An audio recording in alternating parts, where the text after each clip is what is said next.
Hey guys, Avar here. I survived this 4v1 dogfight. Technically. We'll get to that. Where here is, I don't know, but I do know that the Su-17M2 is better than anyone gives it credit for. This thing is fast for its BR, gets 4 R60s, rates well with the wings out, and attracts heat-seeking missiles like the F-14 or something. In the Tomcat's case, it's due to the engine shining with the power of Tatooine's dual suns, but with the Su-17, it's because you're 10.0 without countermeasures. That is, until you bring the S-24s. You get 4 of them, and they function both as one-pop flares, versus anything short of a rear aspect AIM-9L if you fire them soon enough. But they also work as a shotgun, as the F-104 found out when I rocketed him directly in the forehead. Mine blow up at 800 meters because I find that easier to aim in the head-on and to smack people from behind. I have an 8-kill game today, as well as the dogfight I promised and a couple of highlights, but as has become the usual, we'll start with a reversal, except actually, there's 2. But first, a bit of context. I have a hunter chasing me down, and the issue is that the SRAMs have been buffed, and I'm in a 10-7 or a 10-3 game, so I know it has to be the hunter with SRAMs, and I can't allow him to get the shot off on me in such a close range that I can't react to it and deal with it. So I turned into him to make it impossible for him to lock me, and now I'll run away. But the problem is, with the range that the SRAMs have, he can get one off at me, and I'm scared that that's legitimately going to hit me.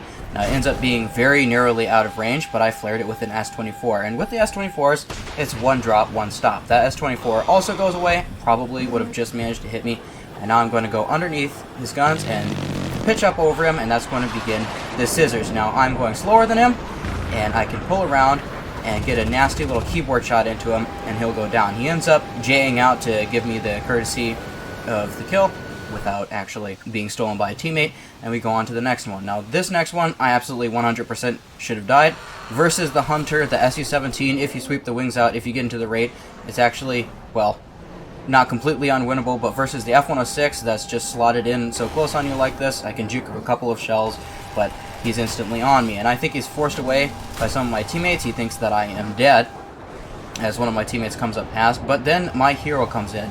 Bonnie Tyler in the AV-8, I need a hero, and he shows up. He ends up shooting at me, completely whiffs a Su-17 going 400 kilometers per hour, and fails to know how trajectories work, flying directly into my guns. It's the freest kill since I last played 3.0 Arcade, and I greatly appreciated the contribution. But seriously, there are good reasons for why I fly this thing, and since you guys somehow love graphs more than I love living in your walls, I'll show you with a bar chart.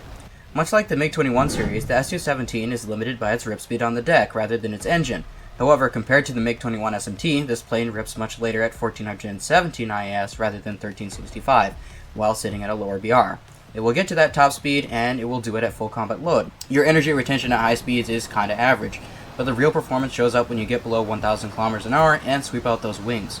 This plane will rate like a beast, but it will also give you serious G-lock if you're not running an expert crew. And since the wing sweep is manual only, you can rip those wings off in a hurry if you forget to toggle auto mode back on. It also doesn't perform nearly as well at high altitudes, which hobbles the rate fighting strategy and makes it so you can only use it in certain situations. So, how do we use this in combat? Well, let's start with that 4v1 dogfight that I promised. It's a 10.3 game, and my team has collapsed nearly instantly, and the reason I start here, outside the fight, is to give a bit of context. I like to play this plane slowly and position myself in a good spot.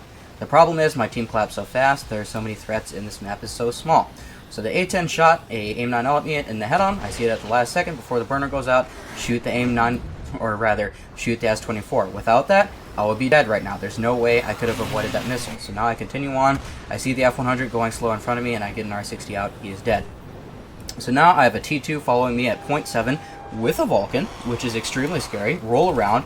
He pulls off because he thinks that I'm going to hit the hill, so that's sure death avoidance number 2, and then the MiG-21 fires an R-60 at me, and I have to flare that off with another S-24, so that's sure death avoidance number 3. And all of this turning and burning would have turned a normal Delta Wing into a flying sail. If I was flying something like a Mirage 3C right now, I would be complete toast. But the Su-17 has really good energy retention for supersonic once you get down to those lower speeds, and that performance allows me to get away.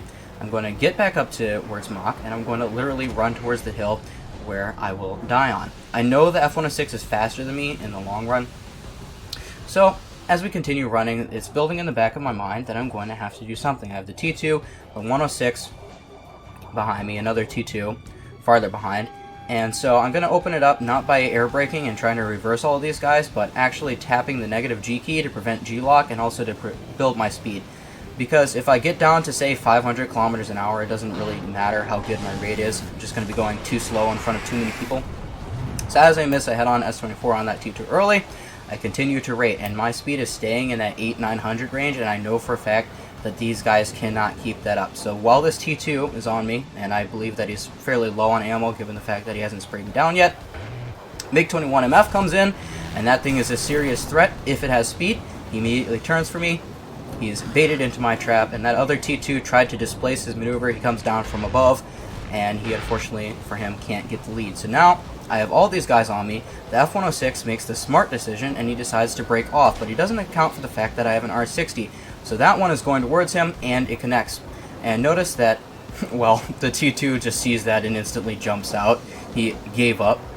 Notice that after I fired the missile, I didn't wash my missile to see that it would connect. I changed my camera angle, and I'm going to look at my enemy. So the 21 decides, okay, I can't rate him. I have to turn back in and use my turning radius, but that doesn't work for him either, because turning back in front of me gave me an open shot at him, and he will go down. The problem is the IUN, or the Ajit, as some people will call it.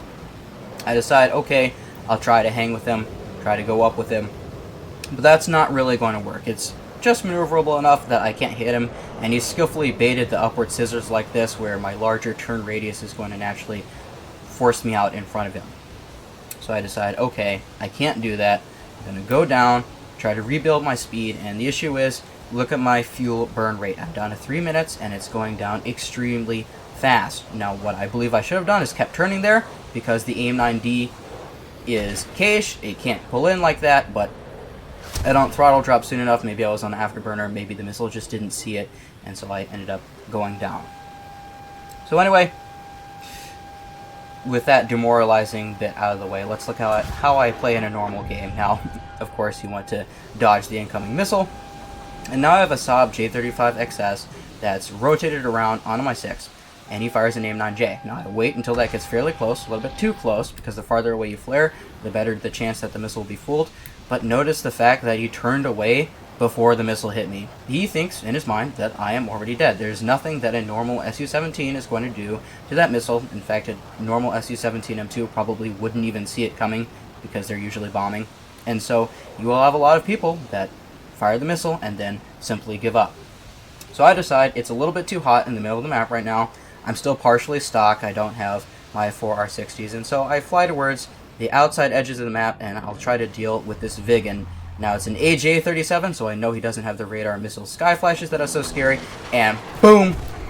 Deadly S-24 in the head-on. And the reason that it blew up while he was so close is because I like to run the 800 meters, as I mentioned before, and when you do that in the head-ons, they get pretty close to you before the keg launcher blows up. So now I will go towards the middle of the map, and I decide to pick out my targets. I'm going to go for the Hunter right now because he's the easiest target. He's going up, and he's slow, and I'm going to think about taking a shot for him. I can't pull for the lead, and I do not 180 for him, and that's because I saw the MiG-19 coming in. You have to maintain your head on a swivel like that, because if you decide that you're going to focus one target in jets, you're going to die, or you're going to end up with way less kills than you could if you're constantly switching targets. Case in point, the 19 would have fragged me as I was going for the Hunter, or he would have made my life a lot more difficult. And I notice now, a lot of people are going for this Hunter. And at the same time, the MiG-19 is going up. He wants to play my energy. So I'll follow him up after I check my surroundings a little bit to make sure that I'm not going to get jumped as I go to jump him. So I go for the missile shot, but then I can't get the right aspect, and it goes for the sun, and it's just not lining up. So as he comes down, he goes right, I flinch right, he ends up flinching because of the 30 mil that ends up in his tail. So down goes the MiG-19, and now the Hunter, who has survived against my expectations, is going pretty slowly, and I lock up the missile. He flares it, he's pretty aware, that's why he's alive, but he can't flare my guns. So that's another kill in a very short time span, and I'm going to continue on towards the center of the map where the action is happening. If you want to increase your kills per battle, take it from me, you kind of want to go towards where the furballs are and all the concentrations of people are, rather than hang out and play passive and very methodically. There's a place for being methodical, but at the same time, if you want to get that consistent skill bonus and more RP, you have to go to the red name tags, because as much as your teammates are enemies in blue, you don't get RP for killing them. So I saw the MiG-21 is very focused right now. There's a lot of people on him, and I also saw it's a MiG-21S. So even if you saw my missile coming, there's nothing that he can do about it at this speed, and all I need to do is raid around until I get my missile locked on him, lead the missile a little bit to make his job easier, and then it's going to follow him in. Kaboom, goodbye MiG-21S. Now this is a 10.3 game. It's a fairly forgiving lobby for the Su-17, and there will be one more kill, which is an A-10A attacker. These AIM-9Ls in the down tiers prove to be big problems for your flareless jets, these rank 7 and 6 jets, but thankfully I have S-24. So he fires the first missile out of 2, I flare it off with an S-24, and I do not want to take this head-on, because I knew, okay, there's a better than even chance that I would have simply gotten sprayed down. So now I will use an energy trap, and this is why it pays to play a lot of props. I know that if I maintain this circle like this with my wings swept out, eventually he'll run out of speed and have to pitch down, just like that. So the moment that I see him go down, I'm pulling in, cut my burner a little bit to cut my turning circle, but it ends up not being necessary. The F-100 ends up being the GOAT by missing the shot. And it's a fairly easy thing to get the severe damage on the A-10, and he goes down. So that's kind of a more average 10.3 type ace. Now, don't expect to be the most competitive thing when you get to 11.0. In this instance, I'm in a full down tier, and this is the A-kill game that I was talking about. The reason that I fly this thing over something like a MiG-21 SMT is, number one, is the retention, but number two, people don't expect to see it coming. People see this thing bombing all the time. Same thing for the Su-7, which I also plan to release a video on in the near future. And they think, okay, he's not a threat. And that clears you to engage and get kills on people that aren't paying attention in a way that they simply wouldn't be if you rocked up in something like a 21 SMT, MiG-19, Yak-38. But at the same time, you'll also have people thinking, oh, that's a free kill. He doesn't have flares. And so it's kind of a balance where you want to keep yourself out of sight. And that's exactly what I've done on this dust map. Circled around on the far side to where the enemy team will be climbing in, and I pop off an R60 on that J34. It's a little bit at the limits of the R60's capabilities, but it does pull in, and so he goes down. Now, when you're at this BR, especially, there will be a big difference between the people who rushed in at high speeds will engage in combat much sooner than the stragglers who came in at higher altitudes. So in this instance, I make a mistake. From my perspective, I go for these F3Hs. I think, okay, they're occupied, and I'm fast enough to close the range and get a free R60 kill on people who don't know that I'm here, but they realize that I am here. And so once this F3H sees me and decides to engage me, I think about going for the energy trap, because the F3H, which I've made a video on, is actually not as terrible for a 9.0 as people make it out to be. I know it's not great, but you can do things with it. The problem is the retention is not there, and I would have been able to energy trap him if the second F3H had not showed up. And I will be going towards the middle of the map where I should have been in the first place to try and get some more kills. Thinking about going head-on with the F-104, fire a few bullets at him, he dodges, and so the flying pencil escapes for now. And I'm just thinking about, who do I go for? Who can I get a missile on? Who can I get an angle on? And this thing is a little bit stiff, so I missed that shot, but now I'm directly on the 6 of the F-106, and I get an R60 off. At this BR, you don't exactly boom and zoom people. You fly through the furballs like this, and if you're at high speed, it's kind of like an invisible shield. If people see that they're obviously not going to catch you, then they're very much more likely to go for your teammate who they can catch and kill instead. And so if you fly through the furball at Mach, just hunting for people, you'll eventually find them. Now this F-106 is aware of me. He will pull into me, but I have an S-24, get it off inside a kilometer, boom, down he goes. And that's part of the fun of playing this thing. People do not expect it in the head-on. They don't see it coming. They don't expect you to attack them in the first place. They don't see it coming. So now that we've won the mid-map furball, it's a matter of cleanup. Whenever you have resources left, missiles, ammunition, rockets, but almost as importantly, fuel, don't waste it by ground pounding at the late stages of the map, because think about this. When you get your skill bonus at 4 kills, it doubles your research points if you have non-premium account, and it still gives you 50% more RP for the game if you do have premium account. So if you're on that second kill, going to the third or the fourth kill, like I am right here, just stacking a few extra at the end of the game, will definitely improve your grind a lot more than going for ground units. And if you decide you don't want to chase the last guy in space, but you still have 4 kills because you did that, that's okay, because those ground units now have the extra RP as well. So I hang around for a little bit, and I decide to go back for the F-104, and I'm going to use my WEP at only a small fraction so I can conserve the afterburner. One of my friends calls it halfterburner when you're not at full afterburner, and you can reach this by using your mouse wheel and just ticking up a little bit from 100%, and it'll land you in the small zone. Now I'm at full WEP, chasing the F-104, get the R60 off, and he has no counterplay to that. So the last one will be an F3H after this. Here he comes.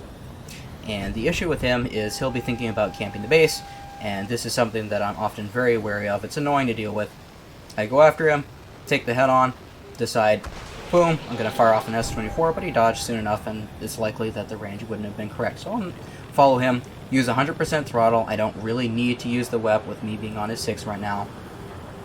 And sorry, this isn't the last guy, it's the second to last guy. Come in behind him.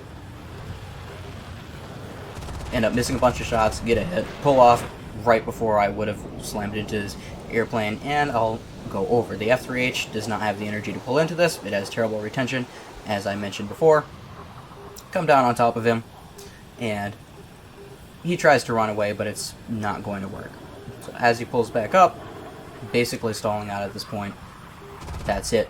He's done for. So I have 34 cannon rounds left and a dream, and another F3H, which I will be pursuing now. He gets blind hunted, which is actually kind of a skill issue. If you don't want to be blind hunted as the last guy at the end of the match, pop a random order. I don't care what it is. AA, Anti-Mech, an Avenger, especially because unlike a blind hunt, which flips back to a member of your team once the blind hunt ends if the dude hasn't died, an Avenger will end if the dude doesn't die inside 2 minutes. And if he does crash, then the order simply ends, which means that an Avenger will always give you information on the enemy and will give no information to the enemy unless you kill the dude who has been targeted, whereas a blind hunt will by default give information to the enemy if it lasts long enough. So this F3H will try to run to his Rollins, but a simple burst puts him out of his misery with 10 bullets, and so an absolutely disgusting down-tier SEAL club has been conducted.